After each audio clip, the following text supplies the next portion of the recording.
Trust is a quiet thing. It doesn't announce itself. It settles in slowly like background noise. You stop noticing because it's always been there. That was how my life felt in the city: steady, predictable, earned. I thought that meant safe. Every morning began the same way. The alarm at 5:40 a.m., the smell of black coffee filling the kitchen. Traffic murmuring outside the apartment window like a tired animal that never slept. I liked routine. Routine made me believe I was in control. I lived downtown, high enough to see the city lights blink off one by one at dawn. From up there, everything looked honest. Buildings didn't lie. Streets didn't pretend. People did, but I didn't think about that back then. I worked hard for what I had. Long hours. Late nights. Missed birthdays. Missed calls. I told myself sacrifice was the price of stability. And stability, I believed, was the foundation of loyalty. That belief would cost me everything. There was a moment, small, forgettable at the time, that keeps replaying in my head now.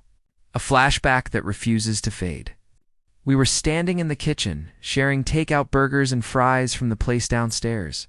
Grease-stained paper. Warm soda. Laughter that felt real. She leaned against the counter and said, "I feel safe with you." I remember nodding, distracted, already thinking about tomorrow's meetings. I didn't realize words like that are fragile. They need attention. They need protection. Looking back, that was the first crack. I just didn't know how to see it. The city moved fast around us. Construction cranes, sirens, neon signs, flashing promises no one intended to keep. In an urban world built on ambition and pressure, trust becomes currency. You spend it carefully, or you lose everything. My circle was tight. People I'd known for years. People who shared drinks on Friday nights and complained about rent and joked about work stress. People I believed had my back. We talked about loyalty like it was permanent, like it didn't expire. That's the danger of comfort. It dulls your instincts. I remember one night standing on the sidewalk after work, phone pressed to my ear, watching strangers pass by, faces lit by screens, shoulders hunched against the cold. I felt proud. Proud of the life I was building. Proud of the relationships I thought were solid. There was a sense of forward motion. Plans stacking on top of plans. Conversations about the future spoken casually. Like the future was guaranteed. It never is. Foreshadowing doesn't announce itself. It whispers. A pause that lasts too long. A smile that doesn't reach the eyes. A change you explain away because questioning it feels like betrayal itself. I ignored the whispers.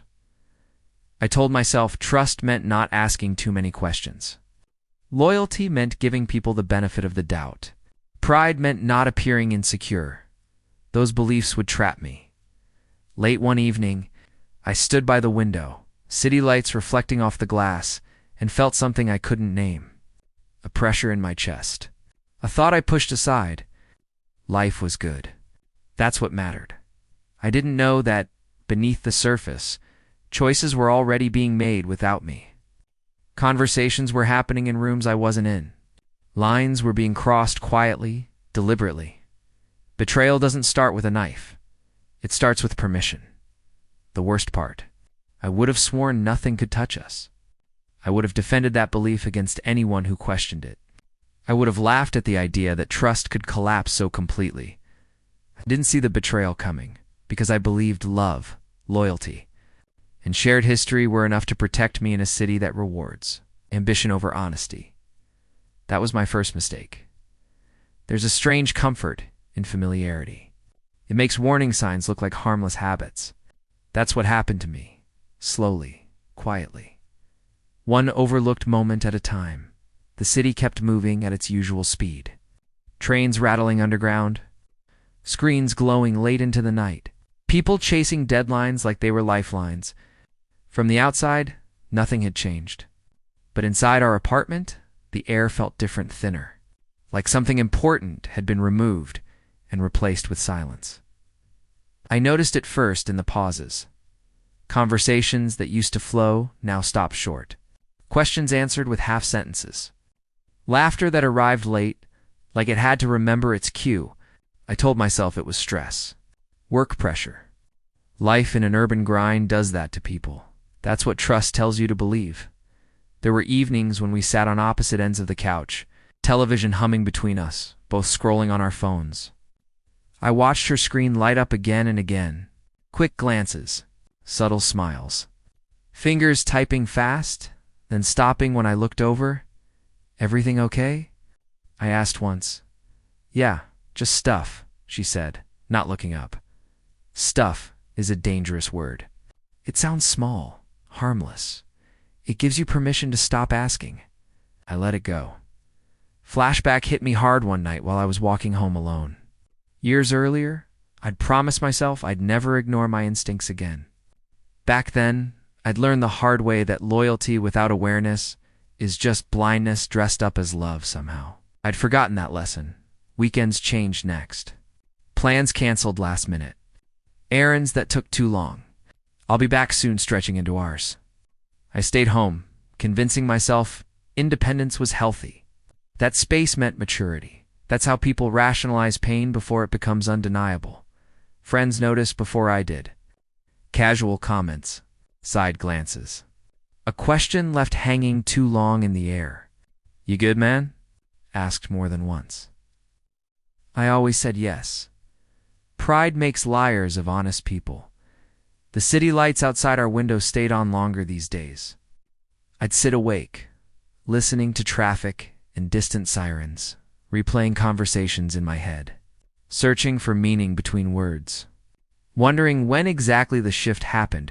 Foreshadowing is cruel, because it only becomes obvious after the damage is done. One night, she came home late, smelling like someone else's cologne mixed with city air. Not strong enough to accuse, just strong enough to unsettle. She moved past me too quickly, dropped her keys louder than usual, avoided my eyes. I didn't say anything. Silence felt safer than truth. At work, my focus slipped. Numbers blurred. Meetings dragged. I caught myself staring at my phone, waiting for messages that came later and shorter than before. Trust started to feel like effort instead of instinct. Still, I believed in loyalty, in shared history, in the idea that real connections survive rough patches. That belief became my blindfold. There was a moment, a clear one, that should have ended it all. I came home early one afternoon, the apartment empty, her laptop open on the table. Notifications popped up across the screen. Names I recognized. Messages I didn't read. I closed it without touching anything, because reading them would have changed everything. And part of me wasn't ready for everything to change. That night, we shared dinner like nothing was wrong. Ordered pizza. Talked about the weather. Made plans we both pretended to believe in. I watched her talk. Watched her hands move. Watched her eyes avoid mine at the wrong moments. Trust doesn't break all at once. It erodes. Somewhere deep down, I knew. The truth was circling, waiting for the right moment to land.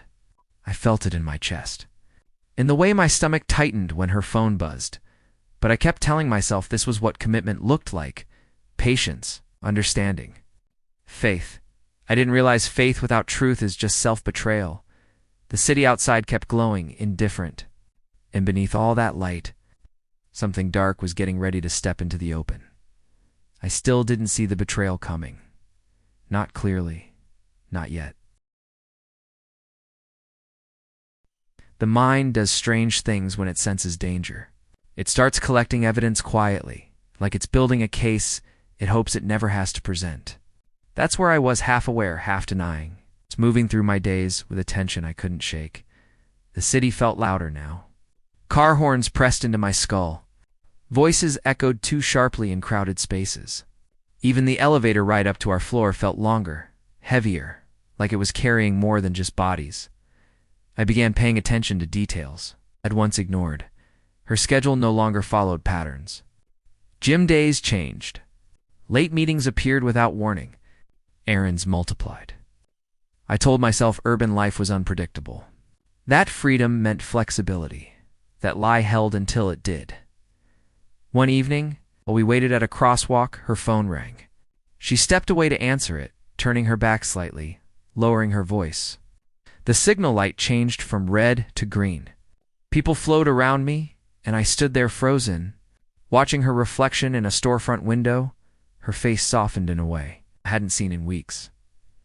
That expression stayed with me longer than the light.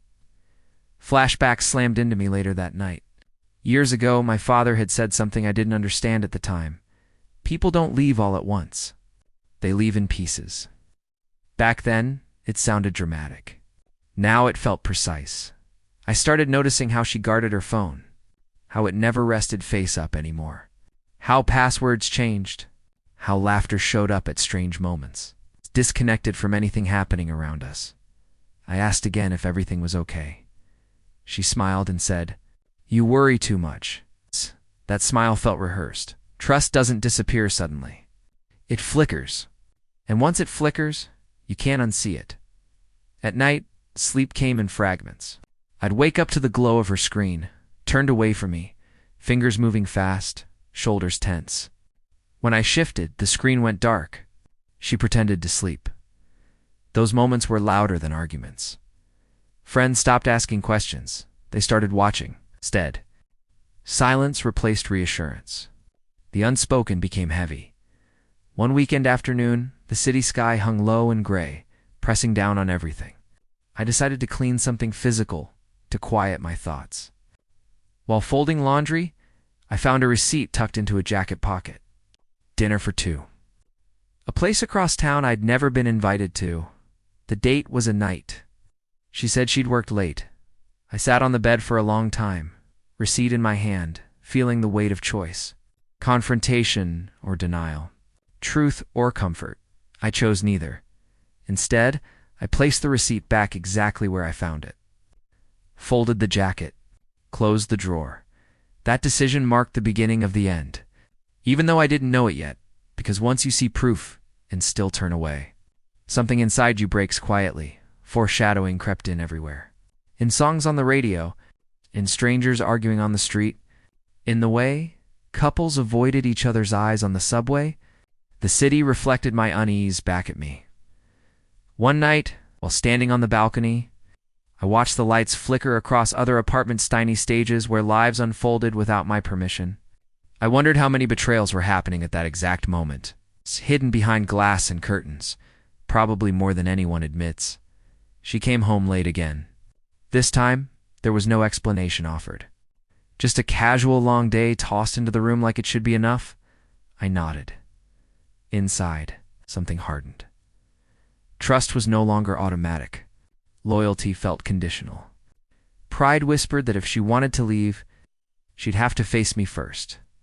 But betrayal doesn't ask permission. The final warning came the next morning. A message flashed across her phone while it sat on the counter between us. Just a few words. Enough to change everything. I didn't read it fully. I didn't need to, because in that brief second, I saw what I'd been avoiding for weeks. Certainty. The truth wasn't approaching. Anymore, it had arrived, and it was waiting for me to stop pretending. There are moments when life doesn't explode. It tilts, slowly, quietly enough, to make you lose your footing without realizing you're already falling. That night started ordinary. Too ordinary. The kind of evening people remember later and think, I should have known something was wrong. The city air was heavy, carrying the smell of street food and hot pavement. Traffic crawled below our building, headlights stretching like tired eyes. She said she'd be home early. I didn't ask why.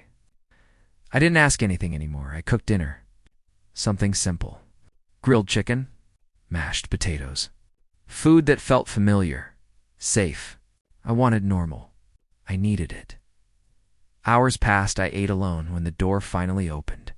She stepped in like she'd rehearsed the timing. Calm, controlled, almost relieved. She set her bag down carefully, as if noise might give something away. You didn't have to wait up, she said. I looked at her and realized I didn't recognize the person standing in front of me, not fully. Same face, same voice. Different presence. Like someone wearing a familiar body. We need to talk. I said. The words landed between us and stayed there. She froze for half a second.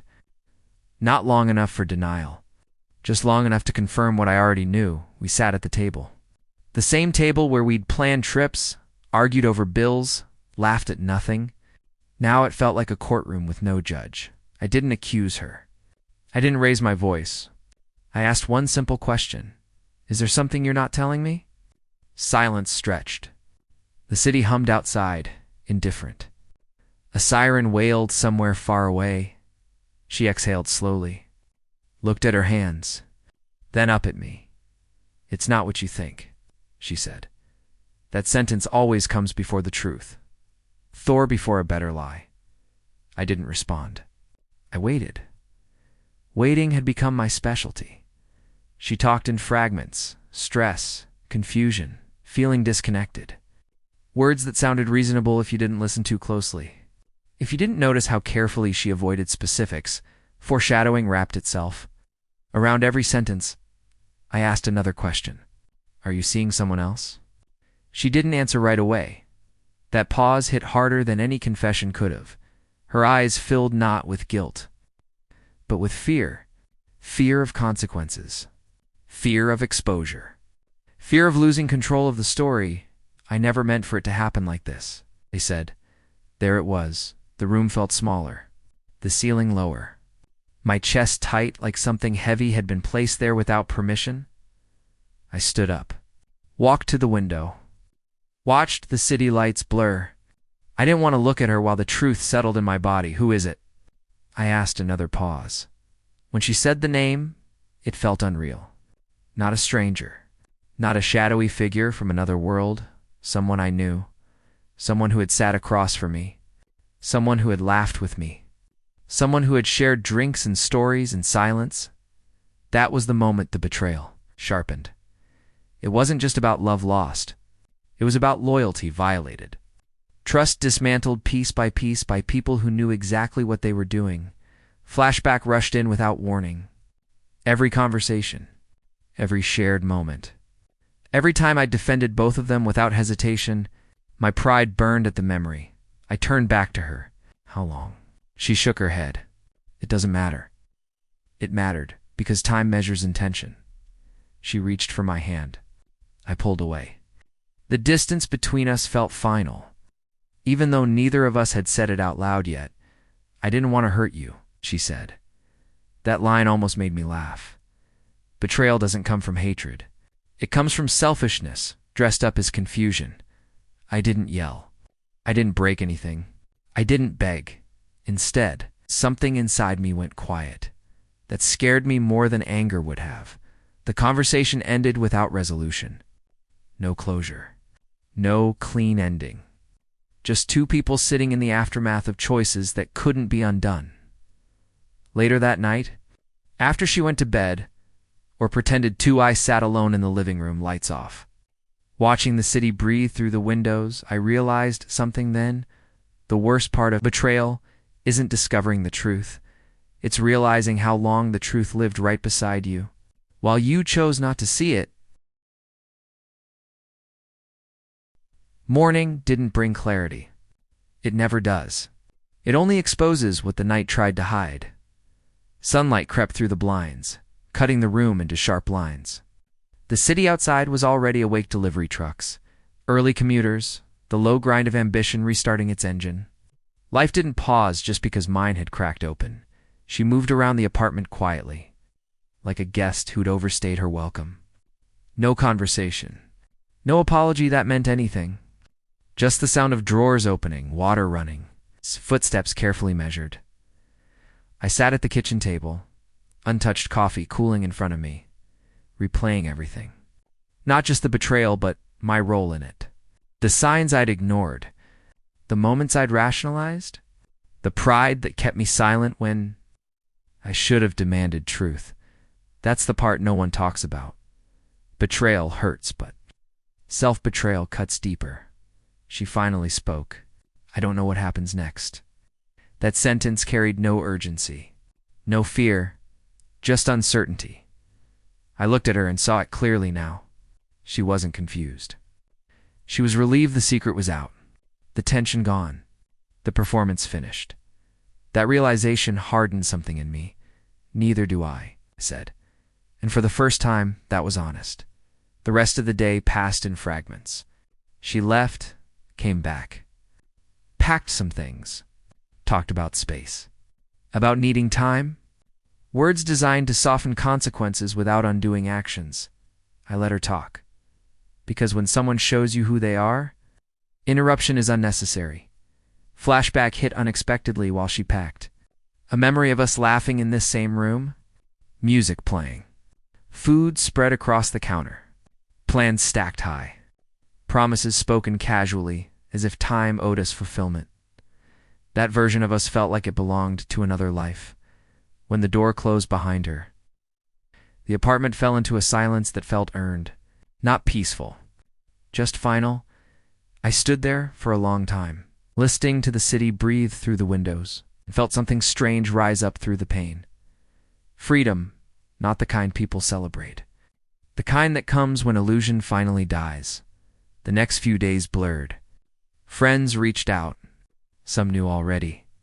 Word travels fast in close circles, especially when betrayal involves more than one familiar face. I learned who stayed neutral, who avoided me, who picked sides without asking questions. Loyalty reveals itself under pressure. The city became my refuge. Long walks, late nights, noise to drown out thought. I passed familiar streets and felt unfamiliar to myself. Anger came in waves. Not explosive, controlled, focused. The kind that sharpens your thinking instead of blinding it. I didn't want revenge. Not the dramatic kind. I wanted understanding, closure, truth, without excuses. So I reached out. We met in a public place. Neutral ground. Bright lights. Open space. Accountability built into the environment. He arrived late. Of course he did. He talked first. Tried humor. Tried normal. I let him speak until he ran out of confidence. Then I asked one question. How long did you think I wouldn't find out? He looked down. That told me everything. People don't accidentally betray you. They calculate how much they can get away with. I didn't raise my voice. I didn't threaten. I didn't beg. I thanked him for confirming what I already knew. Walking away from that conversation felt heavier than expected. Not because of loss, but because of finality. Some bridges don't burn. They collapse quietly. Back home, I packed up reminders, photos, gifts, shared objects that no longer held shared meaning. I wasn't erasing history. I was reclaiming space. That night, alone with the city lights blinking outside my window, I felt the weight of it all settle. Trust, loyalty, pride, regret, universal feelings, timeless lessons.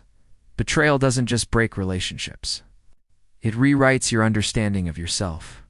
It forces you to confront who you are when certainty disappears. And somewhere between the anger and the quiet, I realized something important. This wasn't the end of my story. It was the moment the truth finally stopped whispering. Time has a way of stripping lies down to their bones. Not all at once. Slowly, patiently. Like the city at night. Revealing its real face after the crowds thin out. Weeks passed. The apartment changed before I did. Fewer shadows. More space. Air that didn't feel heavy with unsaid words. I moved furniture. Threw out old receipts. Opened windows I'd kept shut for years. Physical changes helped my mind catch up. The city didn't care what I'd lost. It kept demanding movement. Bills, work, deadlines. Life doesn't pause for heartbreak. It dares you to keep up. And I did. Not because I felt strong, but because standing still hurt more. Flashbacks still came. Uninvited, random. A laugh overheard on the street. A song playing from a passing car. A smell that pulled me back into moments that no longer existed. I let them pass through instead of fighting them. That was progress. Then one evening, the truth arrived not in pieces, not in whispers, but whole. She reached out, said she wanted to explain everything. Said I deserved to hear it. Said she needed closure. I almost said no. But something told me this wasn't about her anymore. This was about finishing the story properly on my terms. We met in the same city, different atmosphere. A quiet cafe tucked between office buildings, neutral, honest, no hiding places. She looked smaller, tired. The confidence she once wore so easily had faded. That told me everything. Before she even spoke, she didn't start with apologies. She started with the truth. It wasn't an accident. It wasn't confusion. It wasn't loneliness. It was choice. The betrayal had begun long before I noticed anything wrong. Late conversations, shared complaints, emotional boundaries crossed deliberately, one step at a time. Validation traded for loyalty, excitement mistaken for connection. And the worst part? She admitted she stayed with me because it was easier, because I represented stability, because I made her feel secure while she chased something reckless on the side. That was the core of it, not love lost, convenience abused. I listened without interrupting, without reacting, because clarity has a sound when it finally arrives, and I wanted to hear every word. When she finished, she waited. Maybe for forgiveness. Maybe for anger. Maybe for permission to feel better about herself. I gave her neither instead. I said something simple. I didn't see the betrayal coming because I believed loyalty was mutual. That was it. No drama. No revenge. No speech designed to hurt, just truth. I walked out into the city and felt lighter than I had in months. Not because the pain was gone, but because confusion was. There's power in understanding what happened without blaming yourself for it. Believing in people. The final lesson didn't come from her, or from him, or from anyone else involved. It came from me. I realized trust isn't weakness, loyalty isn't foolish. Believing in people isn't a mistake. The mistake is ignoring yourself when something feels wrong. The city lights looked different that night. Not brighter, clearer, like I was seeing things without distortion for the first time. I didn't rebuild overnight. That's not how redemption works. But I started choosing differently, listening more closely, asking harder questions, protecting my peace instead of sacrificing it for comfort. Months later, ran into someone who reminded me of who I used to be: open, grounded, honest. The connection was slow, careful, built on transparency instead of fantasy. And for the first time, trust felt earned again. Looking back now, I understand why the title fits so perfectly. I didn't see the betrayal coming. Because betrayal doesn't announce itself, it hides behind familiarity. It borrows the language of love. It waits for you to stop paying attention, but once you see, it truly see it, to never unsee it. And that awareness, that's freedom.